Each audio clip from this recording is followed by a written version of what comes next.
inhibidores de la bomba de protones son mucho más efectivos, mucho más efectivos. Pero bueno, su mecanismo de acción, ¿qué sería? Bloquear los receptores H2, ¿no es cierto? O sea, yo tengo aquí, por ejemplo, esta es una célula parietal, ¿no es cierto? Célula parietal. En la célula parietal hay una bomba de protones que libera hidrógeno, también hay un canal donde sale cloro, entonces formación clorhídrico acá en el núcleo. ¿Ok? Y también habíamos dicho que en esta célula parietal hay un receptor colinérgico, un receptor de la gastrina y un receptor de la histamina. Y si yo bloqueo el receptor de la histamina, ya no se va a estimular esta bomba de protones, entonces no va a haber secreción ácida, entonces así se atenúa, ¿no? Dice aquí, disminuye la secreción ácida gástrica, o sea, la disminuye, mediante el bloqueo competitivo y irreversible de los receptores H2 de la histamina. O sea, actúa aquí, no fármaco, radicina, actúa aquí. Inhibe la secreción ácida basal controlada por la histamina, aquí, gastrina y acetilcolina, así como la inducida por otros estímulos como alimentos o distinción plástica. Al reducir el volumen total de jugo gástrico y aumentar su pH, reduce también de forma evidente la secreción de pepsina, dice. ¿Ya? Lo que pasa es que la liberación de pepsina, ¿ok? Porque es célula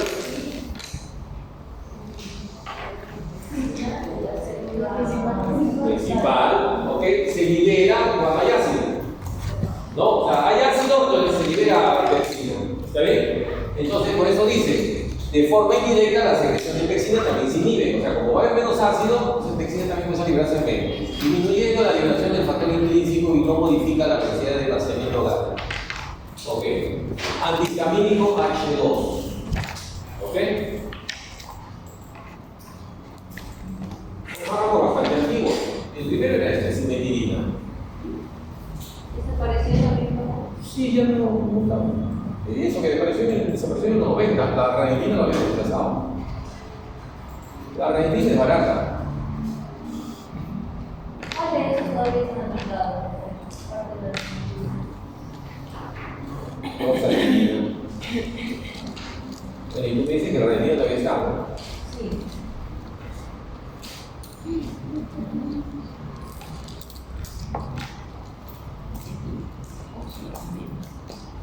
Ya, los inhibidores de la bomba de protones.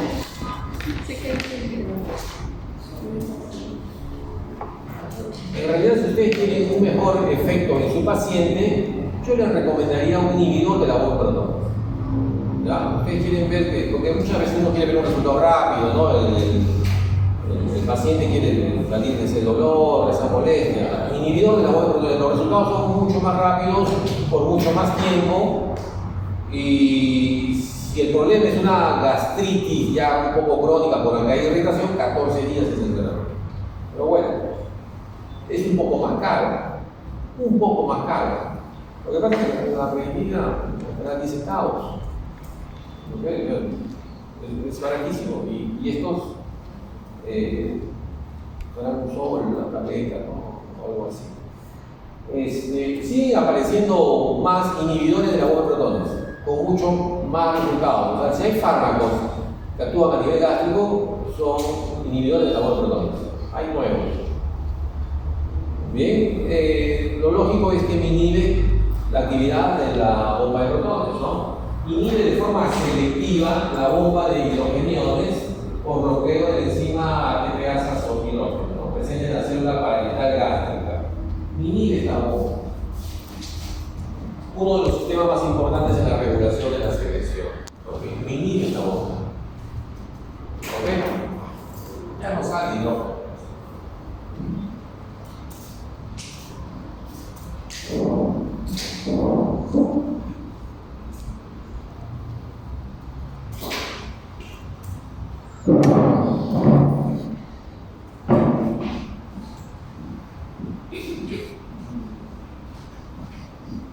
También los receptores H2 No, inhibe la bomba de protones. había directo. Directo a la bomba de protones. Ayer.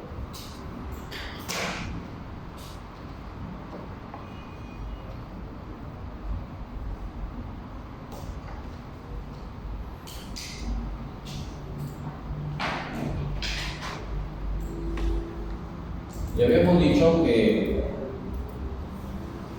inhibidores de la secreción ácida estaban los antihistamínicos H2, los inhibidores de la bomba de protones y los anticolinérgicos, ¿no?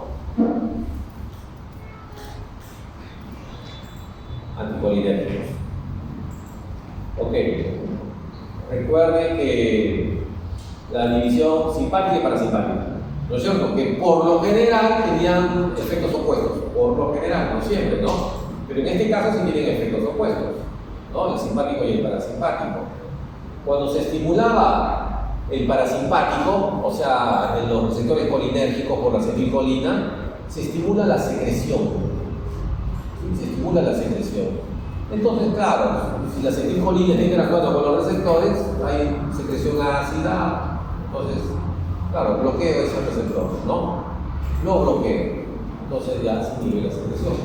Ese es por la división parasimpática. Los fármacos sintéticos tricíclicos, bueno, es una estructura química, ¿no? Que es aquí, relacionados con la imipramina, un antidepresivo.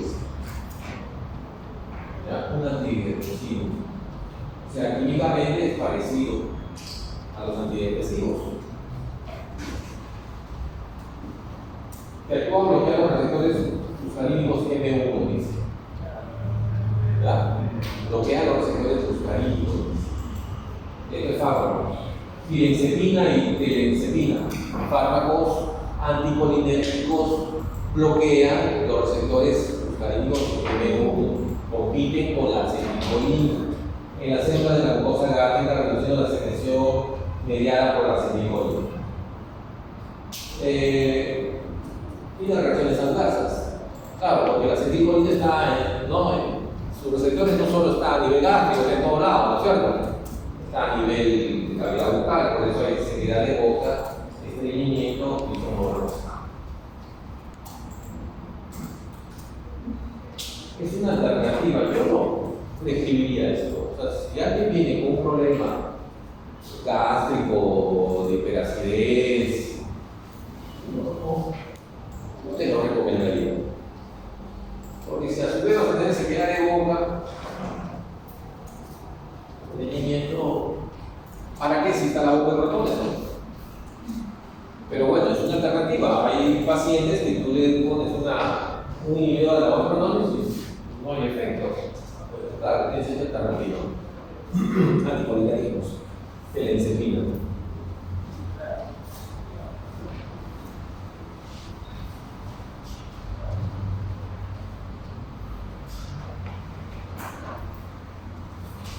Otra forma es neutralizar la secreción ácida, dice. O sea, aquí donde estábamos,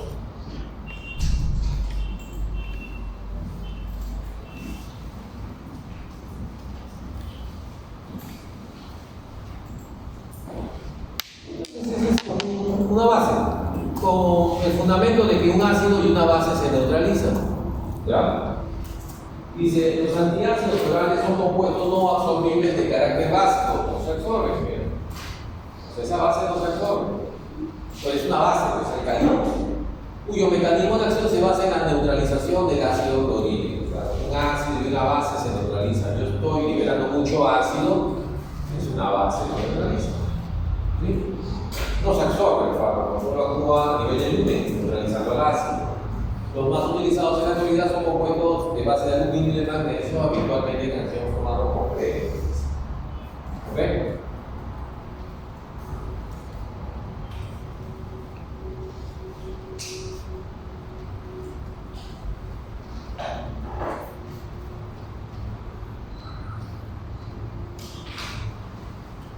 Esa es otra opción.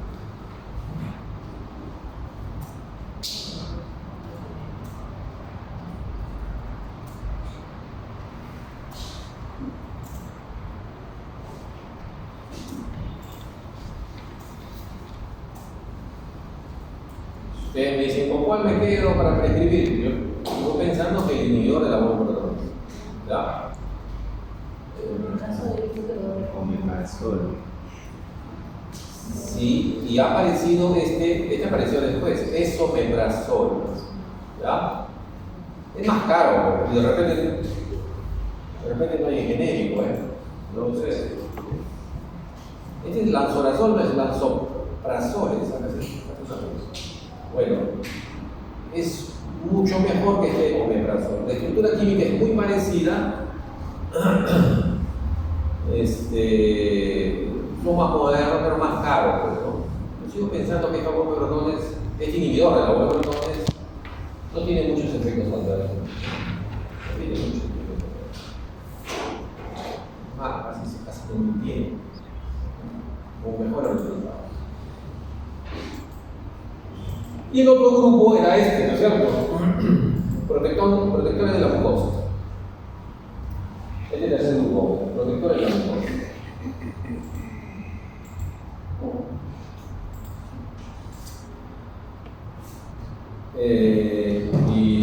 Me dice aquí que está el accesamato, el supralfato y el dosmalfato. Estos son los fármacos. ¿Ya? Y acá hay células parietales. Me dice que acá se libera mucosidad, ¿no? Se libera un moco. Ese es un pH 7. Me dice aquí que también se libera bicarbonato, que es ligeramente alcalino, que también se lo protege. ¿Ok? Y que acá también hay agentes nocivos, dice, ¿no? El ácido clorhídrico, la pexina son nocivos para el epitelio de aquí. ¿No? Pero hay un moco, dice, ¿no? El ácido clorhídrico, la pexina, las sales biliares también son corrosivas. ¿Sí? Pero estos son factores endógenos, o sea, que el mismo organismo libera ácido clorhídrico, pexina, sales biliares. Pero el alcohol exógeno y también irrita el epitelio gastroduodenal. Bacterias como el Helicobacter pylori también está relacionado con la gastritis y los AINES, ¿no? Los antiinflamatorios no esteroideos también. Esos son externos.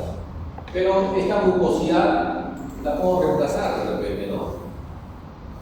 Puedo producir una mucosidad aquí que me proteja de estos agentes nocivos. Vamos a ver. Accesamato del índice derivado del ácido aminocaproico. Con acción antiulcerosa,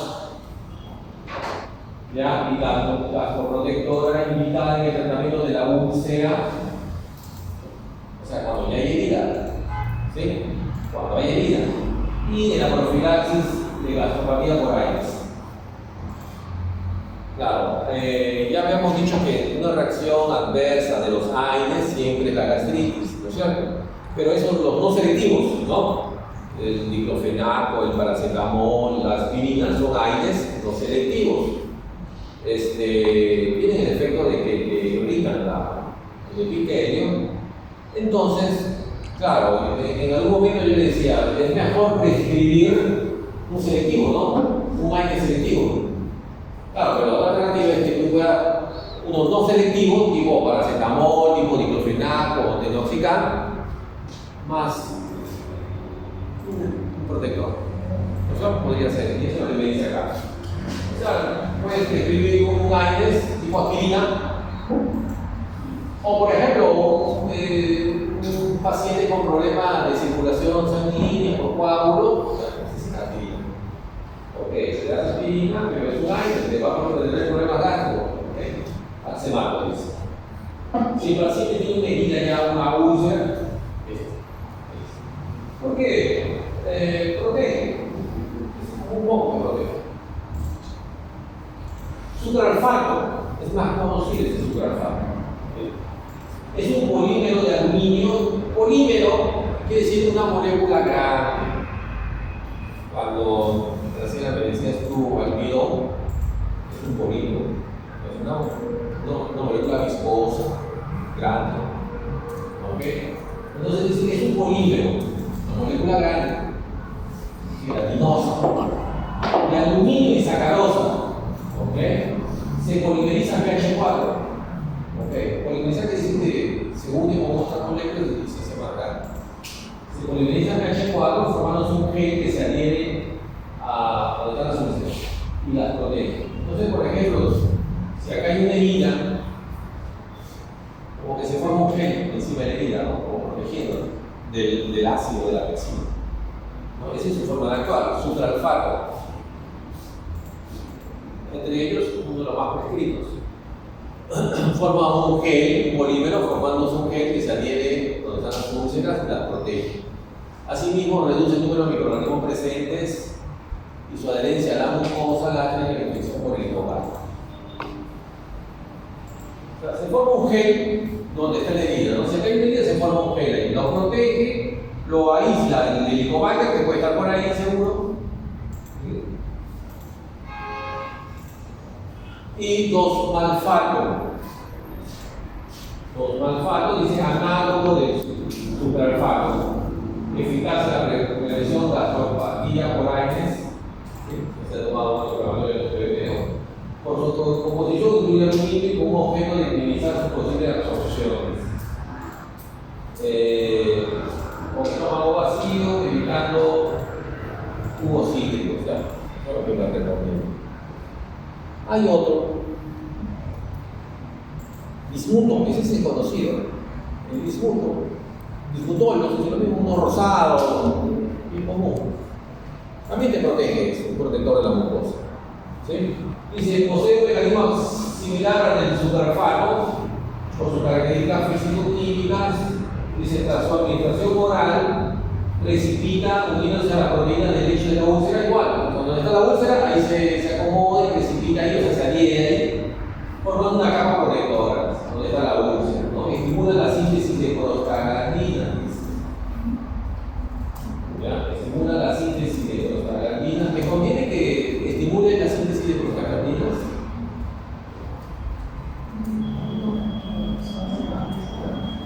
Pero a ese nivel, recuerden que las prostaglandinas producen mucosidad, ¿no? E inhibe la secreción gástrica, así que me conviene que estimule la liberación de esas prostaglandinas, ¿no? Entonces, también ese bismuto estimula la liberación de prostaglandinas, solo una pequeña parte de este metal es absorbido, pero se elimina por las la quimia. Entonces, el bismuto se absorbe un poco, o sea, pasa bueno, pero se elimina, entonces no mucho de que pasa. Igual que el aluminio, el poquito que se podría absorber se elimina también. No habría que eso.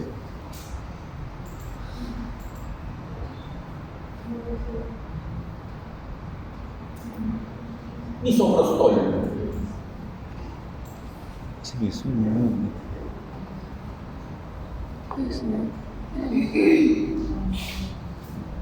Misoprostol. Este es conocido. ¿Lo conoce? Sí. ¿Qué lo conoce? Me suena. ¿Para qué? No me acuerdo.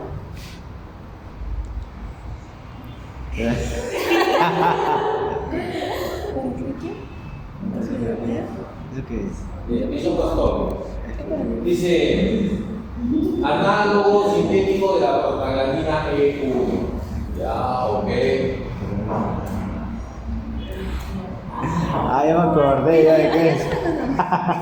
No, un amigo me contó, profe. Mentiroso.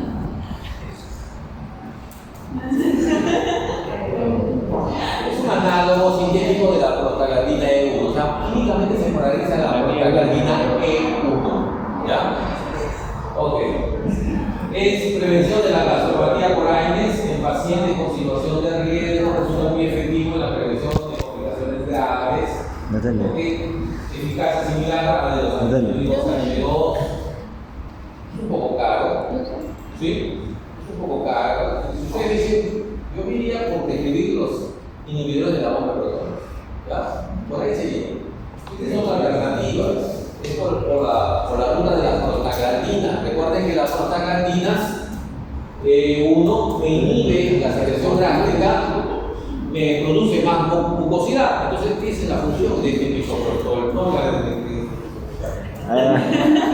No, me contaron por ahí, no. Te contaron. Ya, ese, bueno, les comento para que sepan, ¿sí? Ese misoprostol tiene un mal uso, ¿ya?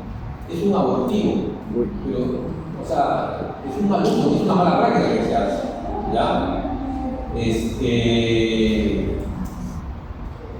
Eso quiere decir que a un paciente no debe estar gestando, ¿no? O sea, ustedes han probado, imagino yo con inhibidores de la boca rotondas.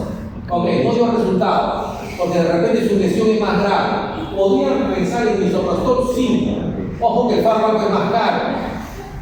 Y podrían tener buenos resultados. Pero asegúrense que no vaya a haber una gestación ahí en el paciente, ¿no? Si no, lo va a abortar. Porque dilata el útero. ¿Ya? Asegúrense de que no esté gestando. Es muy peligroso. Basado en esa reacción adversa, Qué vergüenza. le han dado un mal uso, ¿no? Levanta la cabeza y para. Como abortivo, ¿no? Eso. Y sacando cuenta, pues sale más barato, pues el sistema de abordaje sale mucho más barato esto. Esto también. Me han contado. No, ¿De dónde me suena? es bueno saberlo. Entonces hay mujeres que usan esto. No sabía eso, yo Sí. sufro de diarrea. No, yo como farmacéutico a veces me consultan Ay, ya. por el misoprostol, lo puedo tomar. ¿Lo puedo tomar yo, profe? Pues son 5, 6, ¿cuánto es? Pues son 5, 6 pequeños más o menos, en esa dosis, ¿sabes? No me siento bien sobre los ustedes, ¿no? No, mira, tú decides tu problema, no me metas. Y el sildenafilo, profe. No sé cuál será el problema, prefiero no saberlo y no meterme. Yo, no sé, me imagino la situación, no porque me cuentan, mi papá no sabe, no sé, prefiero no meterme. Está muy interesante la clase. Bueno, acá mi compañero está preguntando y el sildenafilo, dice. A la hierba.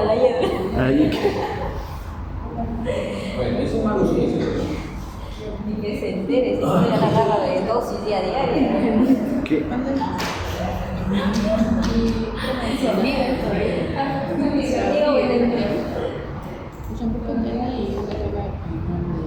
Cytotec se llama su nombre comercial.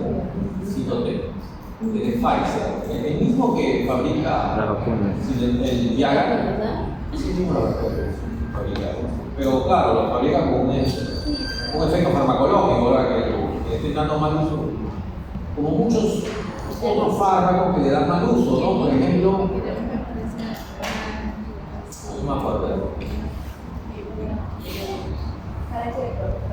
No, porque a veces en la gestación llega el momento que debe de la mascota parir o la gestante dar a luz y no lo hace, hay dilatadores del cuello uterino, ¿no? Para que a veces cuando esté en el momento y se está retrasando, eso también le da más luz. Y es muy peligroso meterse eso.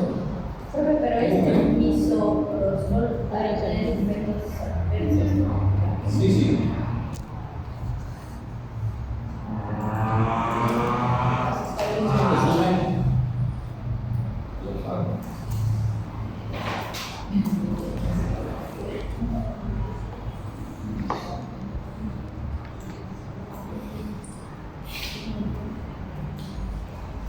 Voy a anotarlo para una tarea.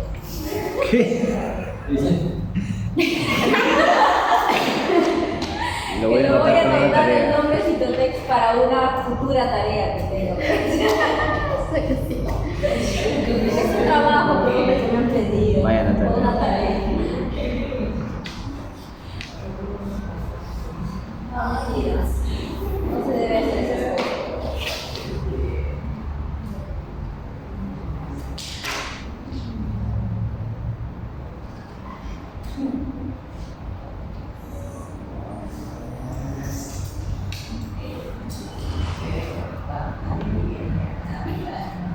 Antieméticos.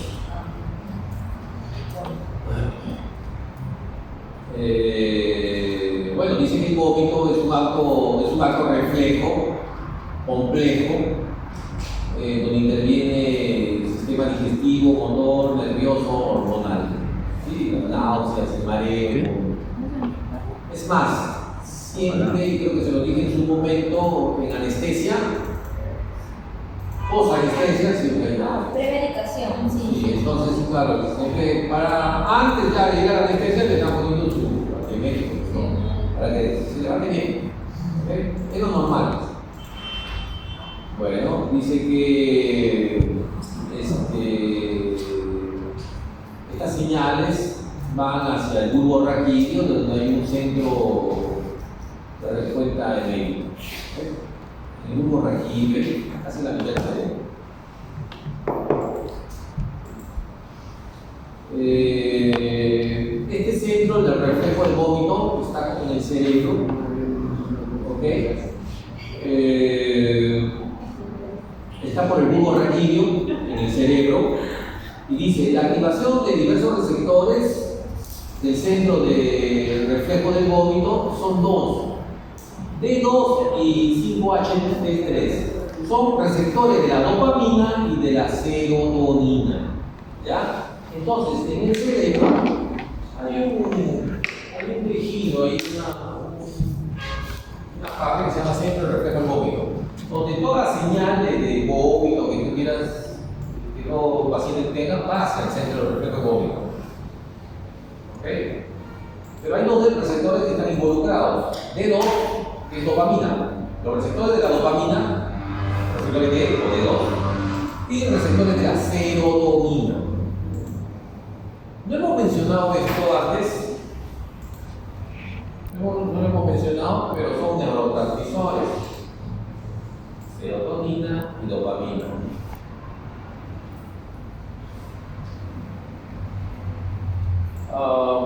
Relacionados también con la esquizofrenia, con la psicosis, con la depresión, pero también relacionado con esa sensación de vómito, ¿no? ¿Ya?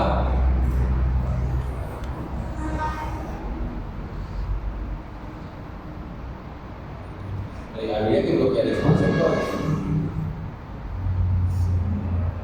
Entonces me dicen que hay antieméticos, los fármacos para este tipo de sensación, de náuseas, vómitos, se llaman antieméticos. Y hay bloqueadores de los receptores D2. Son los receptores de la dopamina, son receptores que están en el centro del reflejo del vómito. ¿Ya? Y entre estos fármacos está la metoclopramida, la más común. La metoclopramida, es más, cuando hablamos de anestesia, le decía, hay que poner metoclopramida, yo le decía, ¿no? Para que no tenga náuseas postoperatoria. Hay otras, pero esta metoclopramida es la más común. ¿Ya? Dice, ¿cuál es su mecanismo de acción de esta metoclopramida? Bloqueo de los receptores dopaminérgicos, D2. Bloquea los receptores D2. Claro, si estos receptores D2 están, la dopamina está actuando ahí, produciendo esa sensación de vómito, ¿no? De expulsión, bloqueo los receptores. Dice, esta acción se ve complementada por un efecto procinético basado en su actividad como agonista de los receptores de la serotonina, 5-HT4. ¿Ok? O sea, bueno, los receptores, pero principalmente en D2 también. Profesora, entonces, ante un estímulo, el estímulo va a ir hacia el centro del vómito, ¿verdad? Sí. Pero esta dopamina se va a activar cuando hay este estímulo, sí. va a actuar con su receptor y se va a dar pues, el vómito. Sí, así es. O sea, por ejemplo, el paciente está vomitando y la dopamina está actuando en el receptor dopaminérgico de 2 o la serotonina en su receptor serotoninérgico 5-HT4. Entonces, en el caso de la metoclopramida, bloquea el receptor dopaminérgico. ¿ya? Bloquea, e indirectamente también me bloquea el serotoninérgico, ¿ya? Es la forma de actuar. Este metoclopramida es bastante común, barato, la más prescrita en clínica, en anestesia, ¿ya?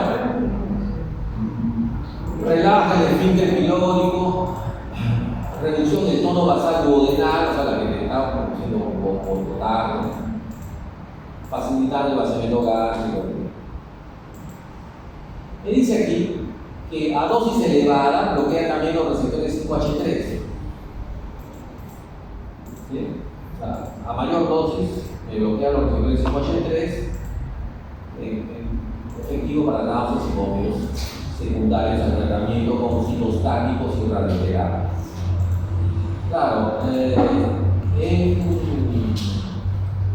radioterapia también se producen náuseas, vómitos, aunque metoclopramida es de elección.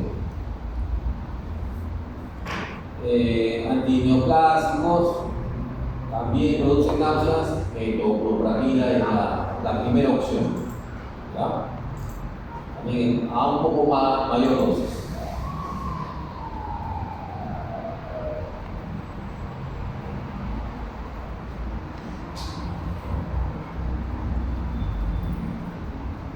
Y también hay otro grupo, porque estamos hablando de antieméticos, antieméticos. Estamos hablando de bloqueadores de dos, pero hay otro grupo que se llama neurolépticos. ¿Qué quiere decir neuroléptico? Google en Google. Neurolépticos.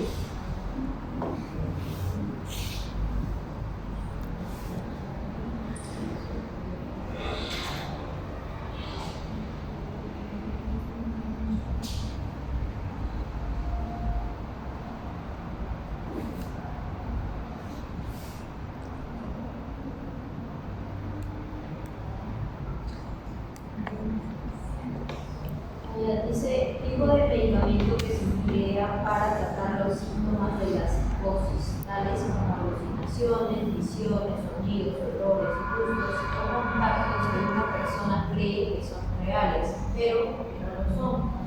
Delirios, creencias falsas, demencia, pérdida de capacidad de pensar, recordar, aprender. Esos son los neurolépticos, fármacos para la psicosis. ¿Ya? Pero ¿qué tiene que ver esto con lo que estamos hablando?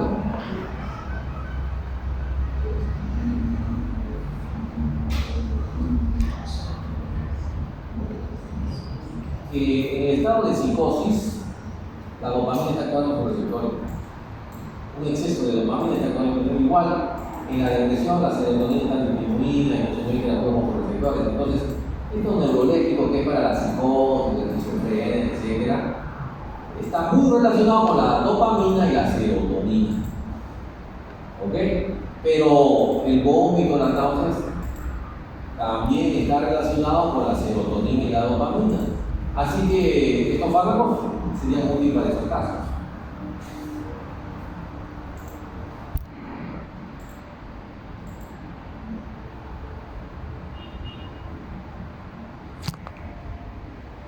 Es el doble, ese fármaco que dice, es bien conocido, el doble. Yo me acuerdo cuando me decían, oye, ¿por qué andaba el doble? Y ahí dice antipsicótico, dice, no estoy con psicosis. Bueno, le explicaba, lo que pasa que ese también es la náusea, vómito, pero de repente ha comido mucho y de repente te has puesto metoclopramida, no, seguidas tú con esa sensación de náusea, te has puesto el doble. Es como que le dije, hay antiepilépticos que son analgésicos para la migraña, ¿no? O sea, la migraña la tratan como analgésicos, no te causa dolor, antiepilépticos. No que sean epilépticos, sino que se sabe que los antiepilépticos no se sabe cómo, pero de alguna forma están muy relacionados a ello. Entonces, ojo con eso. Claro, ahora, su primera opción sería metoclopramida. ¿Ya? No se vayan por acá, pues, ¿no? Porque está bien, o sea, sí son fármacos para las náuseas, pero claro, primero que son más caros, sí, segundo que son controlados, ¿ok? Aunque ustedes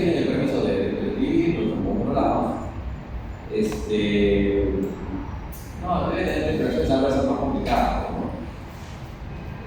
Bueno, me dice que acá está la dietilpiperacina. Dice, el principio activo que se suma a su acción antidopaminérgica, o sea, bloquea los receptores dopaminérgicos, y también tiene una actividad antihistamínica H1. Ok, o sea, me bloquea los receptores de la dopamina, también me bloquea los receptores H1. Dice, en tratamientos cortos como antiemético y antivertiginoso, o sea, mareo, es uso, mareo y náuseas. Su empleo conlleva con mucha frecuencia la presentación de síntomas extrapiramidales, como somnolencia, ceguera de boca, taquicardia. Entonces, claro, no es mi primera opción para prescribirlo, pues, ¿no? No voy a recetar eso, salvo haya una necesidad. ¿Sí? Porque lo vas a someter a somnolencia, ceguera de boca, taquicardia, bueno, en un caso extremo. Podría dar, sí será, pero claro, metoclopramida no te da efecto, ¿no? Metoclopramida es barato también, ¿no? Utilifenonas, dice, el aldol es el aloperidol que está ahí, es un neuroléctrico de alta potencia muy utilizado en síntomas psicóticos, trastornos de conducta, agitación, síndrome de Tourette, pero también para náuseas y vómitos, provocados por quimioterapia. Es muy probable que en quimioterapia, sí metoclopramida no sea efecto, es muy probable. Entonces ahí sí podría ser aloperidol, ¿ya? Es muy probable, quimioterapia. Pero mientras no sea quimioterapia, sigan pensando en metoclopramida, ¿ya?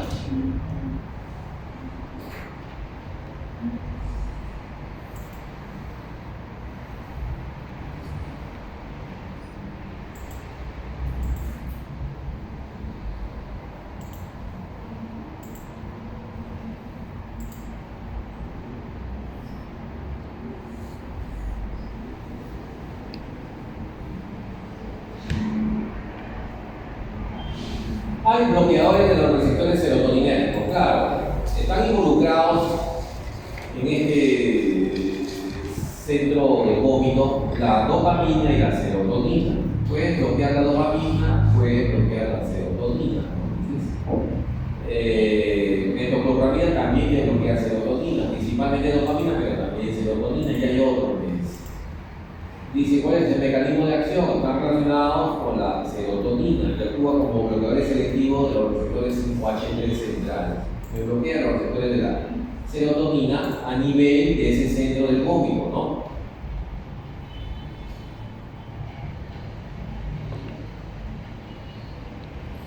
Dice, y no actúa sobre los receptores D2, ni los receptores histamínicos, ni muscarínicos.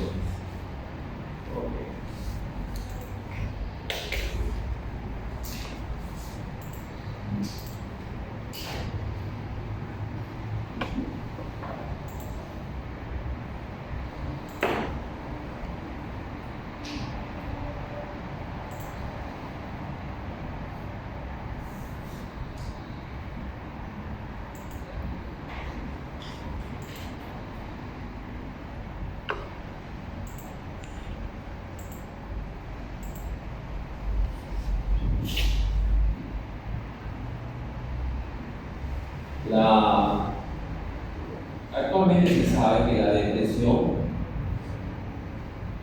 bueno, se sabe hace tiempo, está muy relacionada con la serotonina. Cuando está disminuida la serotonina, hay síntomas de depresión.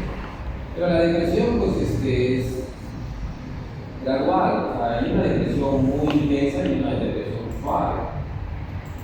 Hay niveles de depresión.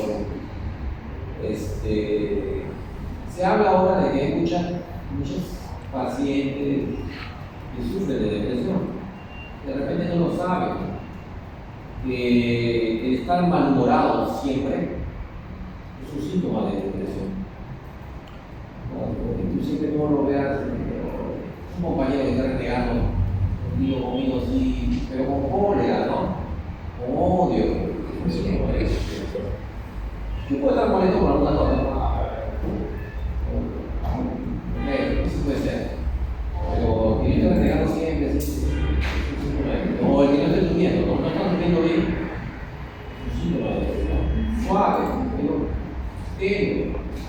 Creo que deberías sacarlo, pero no lo dejes. Si tú no estás durmiendo bien, sería bueno que vayas a un médico y que te diga, no, de repente es un insomnio, pero el que no esté durmiendo bien, pues un mes, 2 meses, eso no es bueno. No es bueno, y deberías tratar más de licopeno. En este caso, hay fármacos. Hay un montón de fármacos. Amitriptilina, hay un montón de fármacos. Pero claro, son prescritos por un médico, yo no les puedo prescribir uno. Y el especialista, ¿no? Tampoco cualquier médico, tiene que ser un psiquiatra, ¿no? Pero es curable. ¿Sí? Muchas enfermedades son curables. La psicosis es curable. Hay personas que han tenido psicosis y se han curado. ¿Ok? Hay personas que han tenido depresión, mi hermana ha tenido depresión, yo era pequeño, pero me acuerdo que mi hermana nunca más lo pude dar, claro, tuvo un tratamiento, me acuerdo muy bien, pero ahora sí 3 meses, 6 meses, muy bien, él se cura. ¿Ok?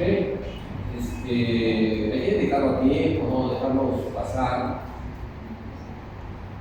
Post pandemia se han presentado muchas depresión. Pero claro, es un médico el que te lo diagnostica, no un farmacéutico, nada.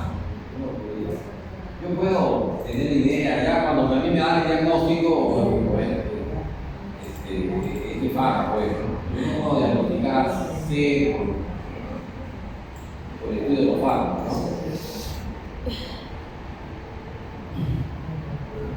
Bueno.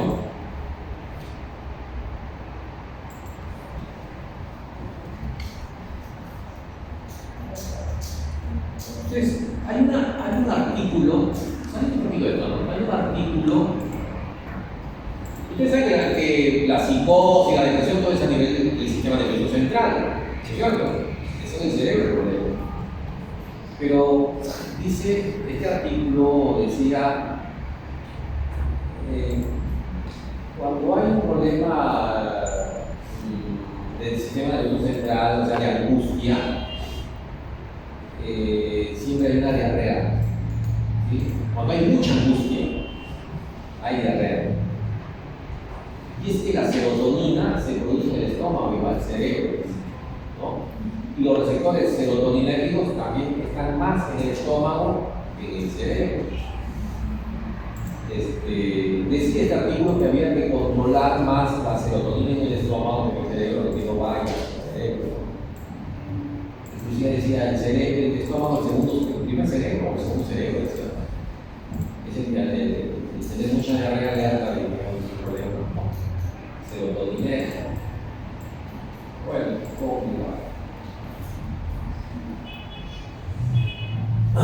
Este es otro fármaco bastante prescrito, dimenidrana. Metoclopramida, primera opción, otro es Dramamine, ¿no? Dimenidrana. Barato, prescrito. Bloqueador de los receptores H1.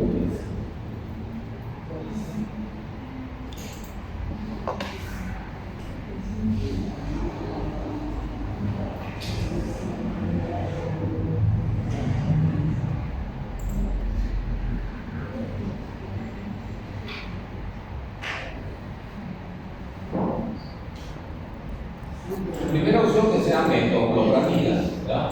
Primera opción, este también es escrito, pero con un mecanismo de acción un poco desconocido, ¿eh? Actúa sobre H1, pero ¿cómo relaciona H1 con el centro móvil?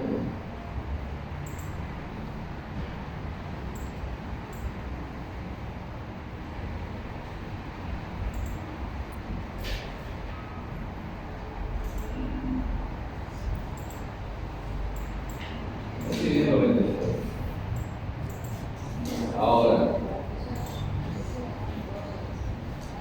voy a preguntar.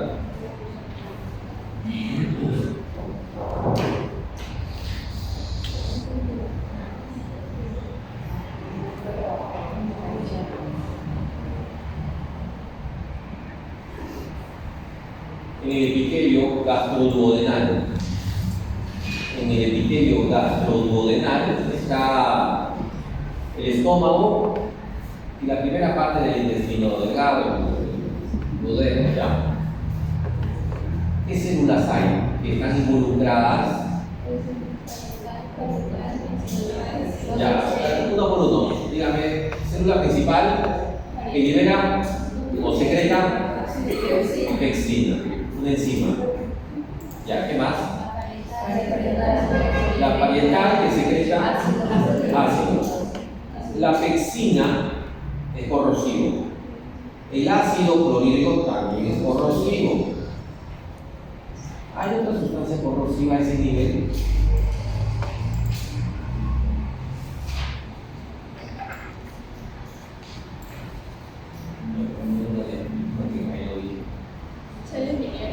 ¿Ah? Ah, también es corrosivo. Ya, también es corrosivo. Ya. Y ahí tenemos sustancias corrosivas, ¿no? Las otras células secretoras, ¿cuáles son? Ya hemos dicho la principal y la parietal, ¿no? Otras células.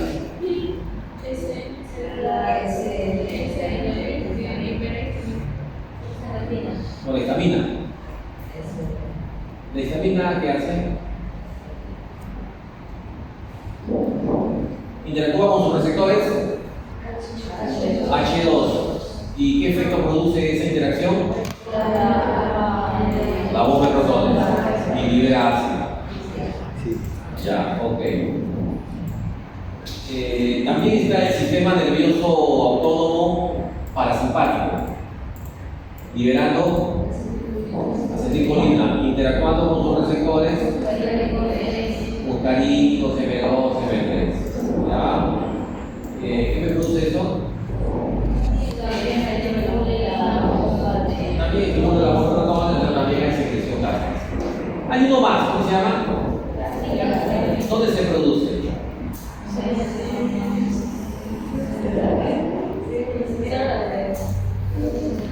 Mira, célula G, ¿no? Ya, libera gastrina. Esa gastrina interactúa con sus receptores. ¿Qué es la gastrina? ¿Dónde están esos receptores de la gastrina?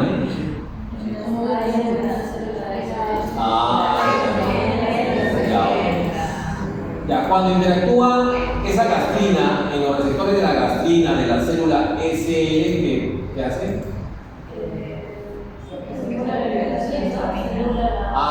Muy bien, estimula la liberación de histamina, la histamina liberada interactúa con sus receptores H2 y eso estimula la bomba de protones. Ya, pero la gastrina también interactúa con los receptores de la gastrina que tienen la célula parietal y bueno, estimula la bomba de protones. ¿Cierto? Muy bien.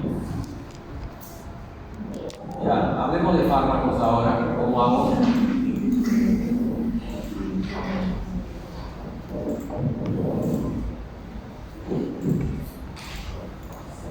Hay fármacos antihistamínicos H2. Que no tiene nada que ver con los antihistamínicos H1, ¿no es cierto? Porque los antihistamínicos H1 es para totalmente diferente. Pero bueno, esos fármacos antihistamínicos H2, el más común, prasiplina, ¿no? Bien, ok, inhibe los receptores H2 y de esa forma inhibe que se estimule la bomba de protones, ¿no? Ese es el mecanismo de acción. Ok, vamos. Yo les sigo insistiendo, vamos por la bomba de protones, ¿no? Es más efectivo, un poco más caro, pero mejor el resultado, es mucho mejor el resultado. Siguen apareciendo más inhibidores de la bomba de protones, mucho más caro. Cuando aparece un fármaco nuevo,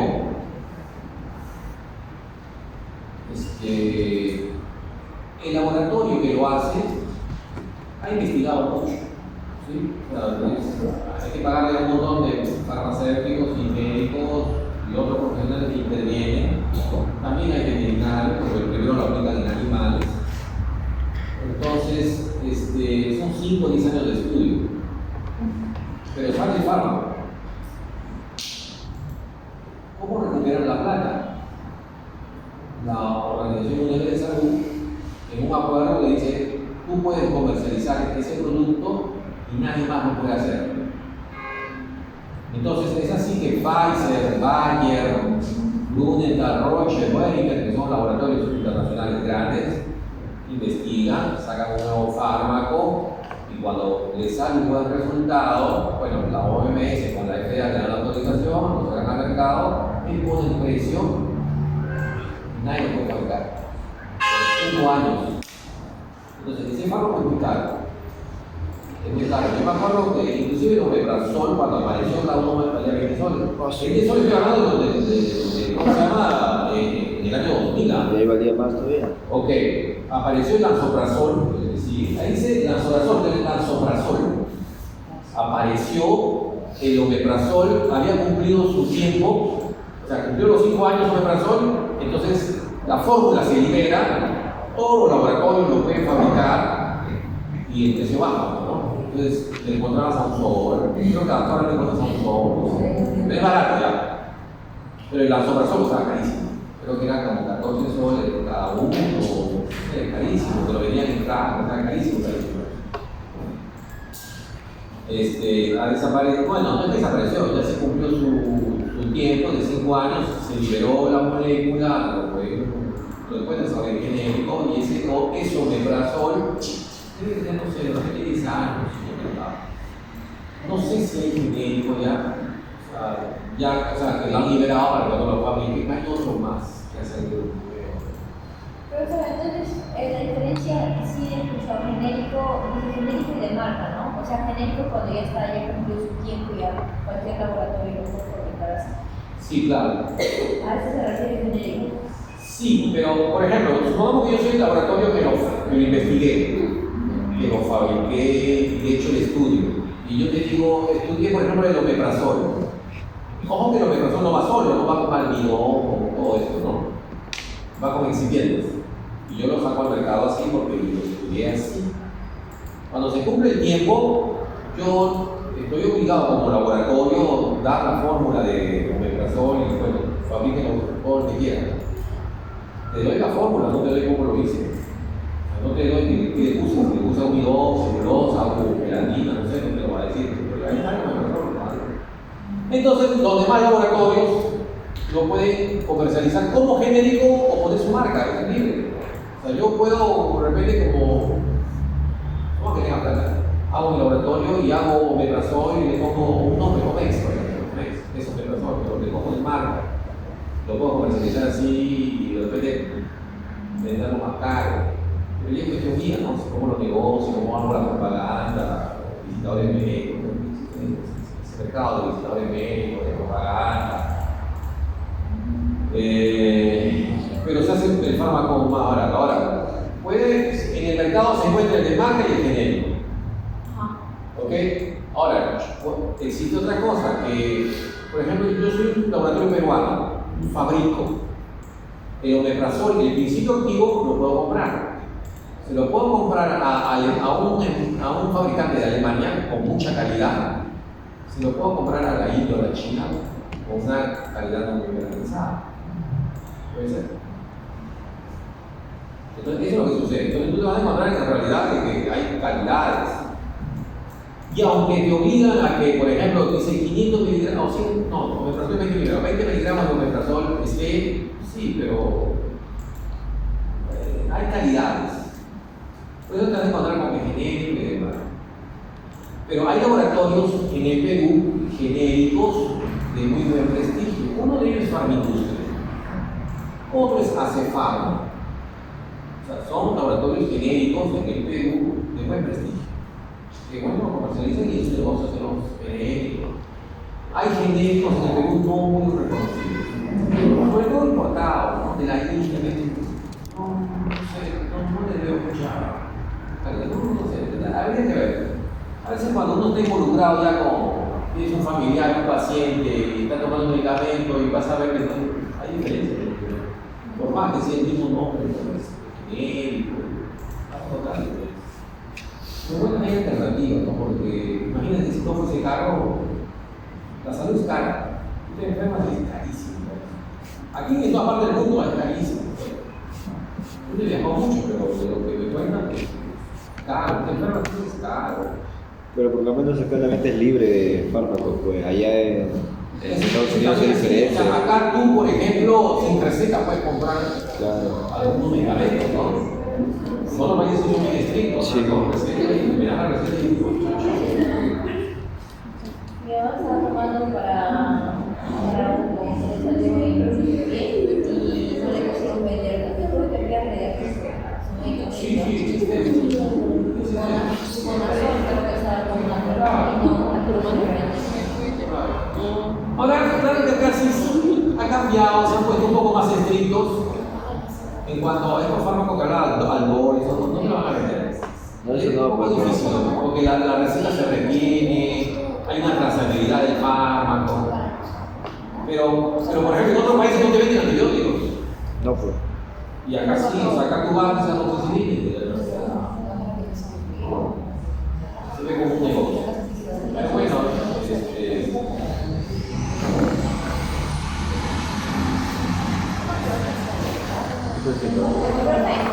¿De mañana? ¿Quién es su grupo? Dice mi compañera que, por ejemplo, de su hermana, ella decía que se sale plata americana, ¿qué cosa? pica demasiado rica, y le habían dado para los ojos, donde se casi un plato.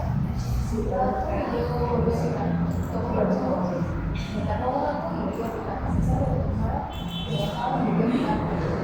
Como se puede pegar, le dice, ya. Y a veces, cuando le ponen una de lugar, de mano, cosas se hacen luchitas. Debe ser. Yo le digo que si he tomado de una cosa no le hace nada, capaz de ejercicio, capaz de otra cosa. Puede ser, ¿no? Yo creo que es alergia. Pero es mejor tomar un médico. O sea, ese es otro problema, ¿no? O sea, yo trabajo, mis primeras prácticas son en farmacia. Venían y me consultaban, ¿no? No puedo diagnosticar, ¿no? Salvo cosas sencillas, te digo, síntoma esto, pero a veces la gente me dice, nada más antibiótico para la garganta. No es así, ¿no? Hay amoxicilina. No es así. Claro, entonces cuando me insistía mucho, no, pero y me incomodaba, me entré en farmacia, tengo no, me dice. En el orgullo, en el 8 orgullo. horas, ¿no? Y si sigues mal, ya no tengo. Amoxicilina ya ha sido regular. Hay cepas, por ejemplo, la salmonella típica. La salmonella típica en el Perú se calma con clorfenicol. ¿Ya? Acá en el Perú el clorfenicol está en el mercado y lo puedes adquirir, pero para salmonella típica. La salmonella típica en Estados Unidos se combate con penicilina, ¿no? Y es que acá hizo resistencia, ¿no? Hizo resistencia y la penicilina, la salmonella se ríe de la penicilina. Tiene que ser con clorfenicol. Ahora dices, ya, pero el clorfenicol te crea una anemia, te crea algún tipo de anemia te produce. Entonces, te lleva muchos casos ahí así. No debería automedicarse pero a veces sí caemos en lo mismo, ¿no? Yo si tengo un dolor de cabeza, me tomo un panador. Por cosas pequeñas, no.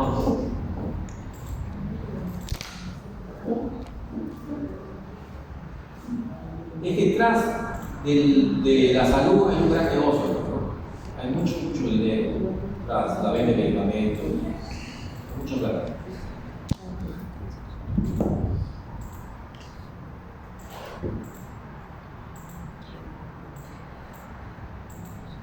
¿Preguntas?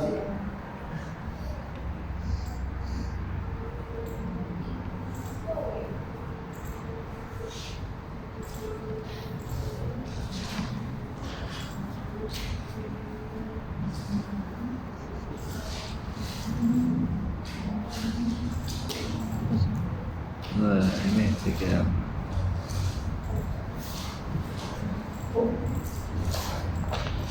Eso es bueno. saber por qué siempre dice que No, nada, venía, pues. no sé.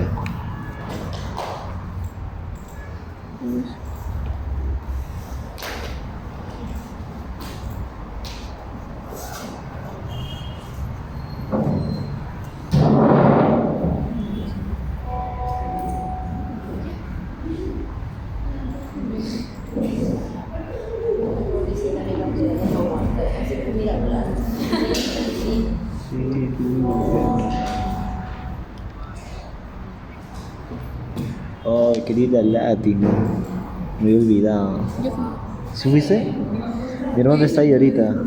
Mi hermana está ahí ahorita. ¿Tiene como invitado o pase estudiando? No sé. Yo también tengo mis amigos que hacen entrar. Justo han ido todos. Muy, muy. Ya hay Se varios. siente bien que te digan doctora. Por eso que te lunes. Ah, que no quería ir. Oh. ¿Fuiste con Claudia? El domingo fui con Claudio. No, me había olvidado que era Latin. Yo te dije, pero no me hiciste caso. Ya. ¿Preguntas? Como siempre no. Ya, su madre.